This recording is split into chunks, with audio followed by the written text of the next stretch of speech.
Hi everyone, my name is Anisa. I'm with Noor Skincare, and today I'm going to be talking about a topic that a lot of my clients ask me about. It's about debunking beauty myths. The reason we wanted to talk about this, it's a new year, it's 2021. Happy New Year everyone. This is our first IGTV live of the year, and as the new year generally starts, people tend to want to talk about health and wellness, and beauty is part of that.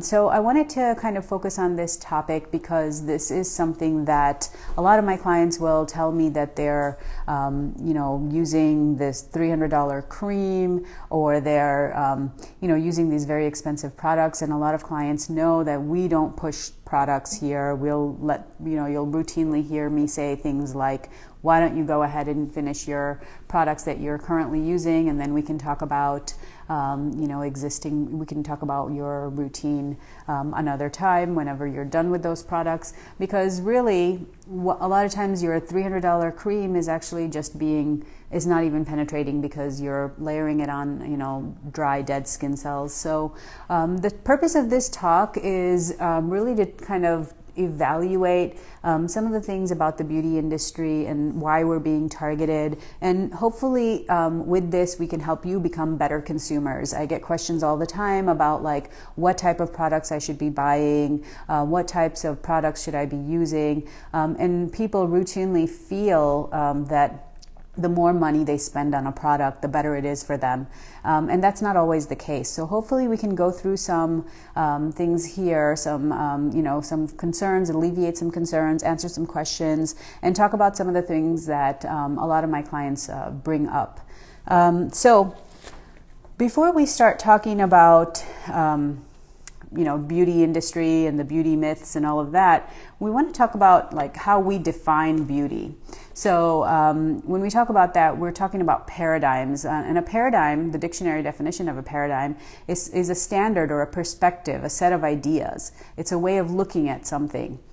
So what that means is that, for instance, if you grew up in America, you probably think about beauty in terms of what you see on television. So if you grew up in the 70s, 80s, 90s, even 2000s, you're probably very much affected by the beauty industry standards that you see on TV. So you may see, or what you grew up with in terms of dolls, or what you played with. So you might be thinking that a beautiful woman, for instance, may look like a Barbie doll.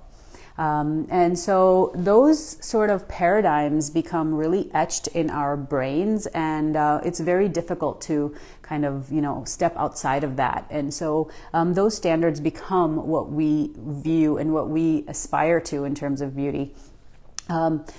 In other cultures, for instance, beauty might be defined differently. A beautiful person may be, shaped differently or sized differently. So those are the types of, industry standards that we are used to, and those affect every aspect of our lives. And we live in an age, as everyone knows, with Facebook, Instagram, where we are highly targeted toward, purchasing things and consuming things. So you may be constantly being bombarded with things that you are meant to buy, that people are trying to sell you, so that you can, purchase all of these things to make you look more beautiful, or to make you look a certain way, or to be a certain way. So these are some of the things, quick Google searches. You can see some of these statistics that I put together for this talk. The beauty industry in 2019 alone generated over $49.2 billion in the US alone. $30 billion of that was L'Oreal.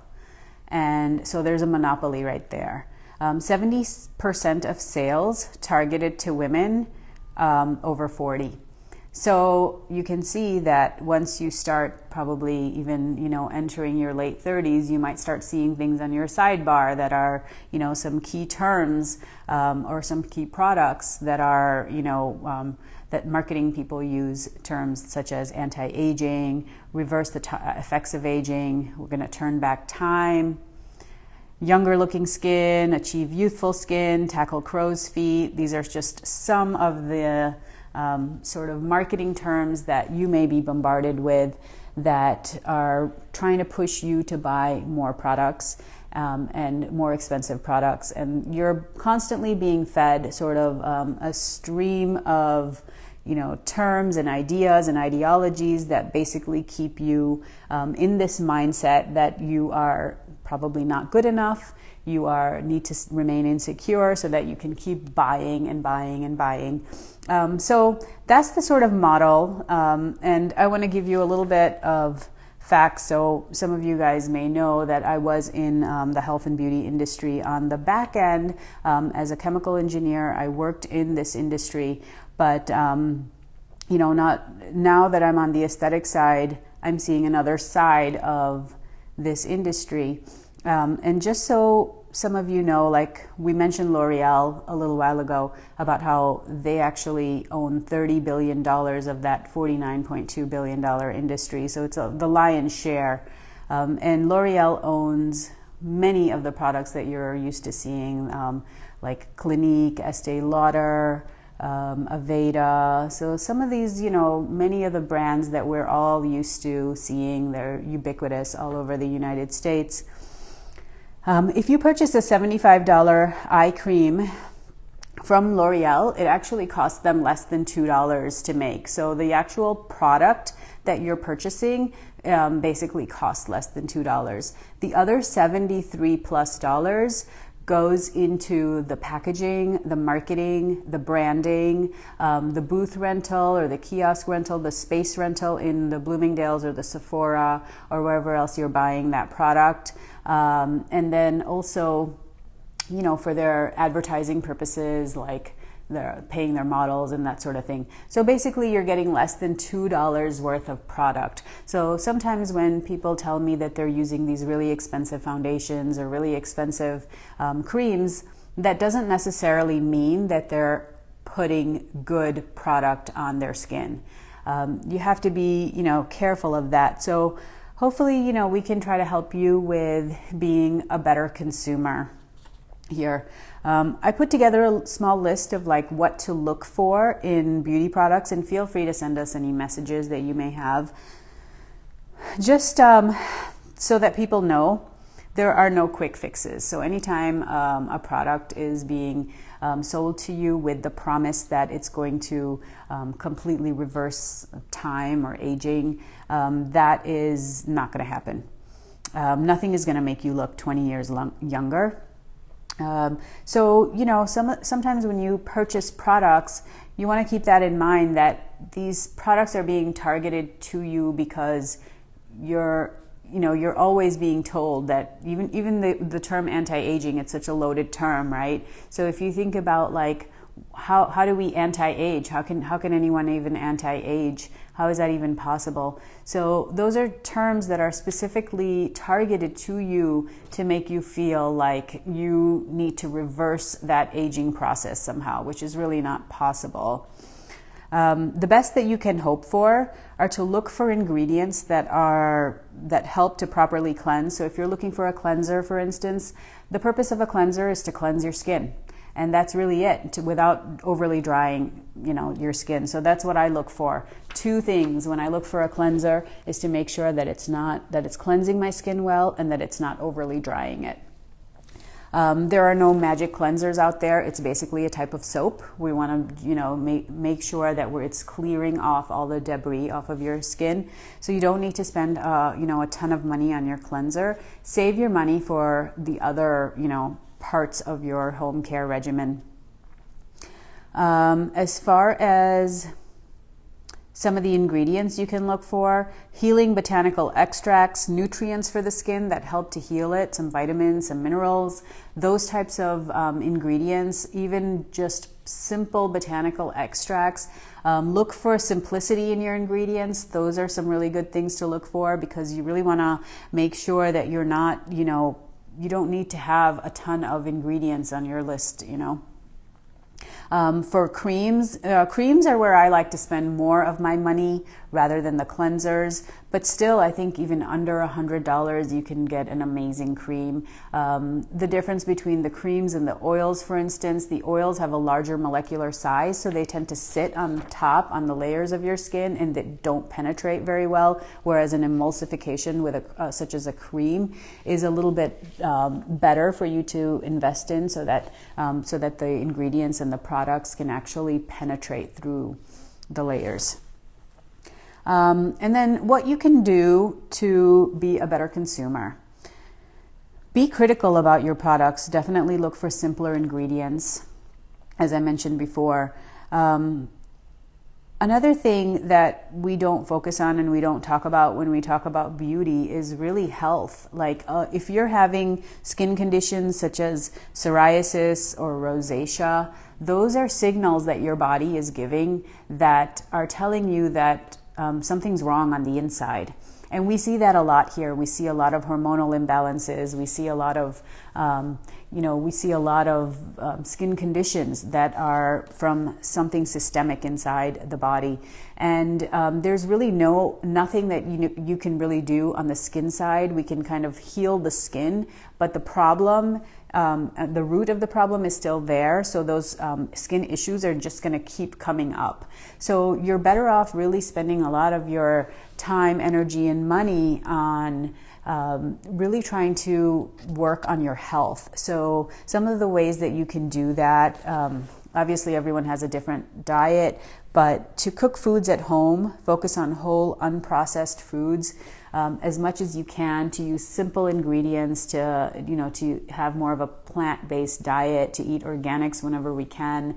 Nutrients are, being depleted from our soil system, so we have to sometimes add those nutrients back in, and sometimes because of these deficiencies, they come through our skin through various systemic issues on the inside. So we want to address those, and we really want to have more of a robust immune system and immune support to really support our own health, and then these things will then translate into your skin. So I always tell my clients, you're better off spending your money on focusing on your health and your skin health, and then using products that are just good, healthy ingredients, botanicals, mainly more simple products. You can go out and shop, and a lot of times I'll find some really good products that are simple, even at Whole Foods, or you can, if you're feeling up for it, you can even make some of your own products. Incorporate movement for circulation. We did a movement series recently because we feel that movement is so important as far as, some of the things that we focus on for the skin are blood circulation and lymphatic drainage. Neither of those things are effective without proper movement, so definitely make sure that you're incorporating movement in your life, whether it's dance, yoga, running, whatever it is that you do. That movement, that circulating blood to your cells is one of the best things that you can do for your skin. Invest in a low-tech tool such as a gua sha scraper. We do have one here. Please feel free to look on our website at noorskincare.com. We have a really great rose gua sha scraper. But what we do with the gua sha scraper, there's many, many benefits, and we've done some IGTV on that before as well. You can feel free to take a look at that. But really, you're increasing circulation with the gua sha scraper. You can actually use it as a tool to push some of the fluid that's trapped in the layers of your skin. Whenever there's been trauma to your skin, if you've had a breakout, if you've had any issues with your skin, that trauma remains in the layers of the skin. And what I mean by that is that your body tends to produce hemoglobin and melanin in order to start healing those areas. And when it does that, it tends to create blockages because those dry hemoglobin and dried melanin tends to get stuck, and that appears as pigment. So when you see you've had a lot of acne, and then what remains are those blemishes, those sort of hyperpigmented blemishes. That is what I'm talking about. So with a gua sha tool, which is simple, it's less than $30. You can buy a phenomenal gua sha scraper, and you can keep it for life if you take care of it.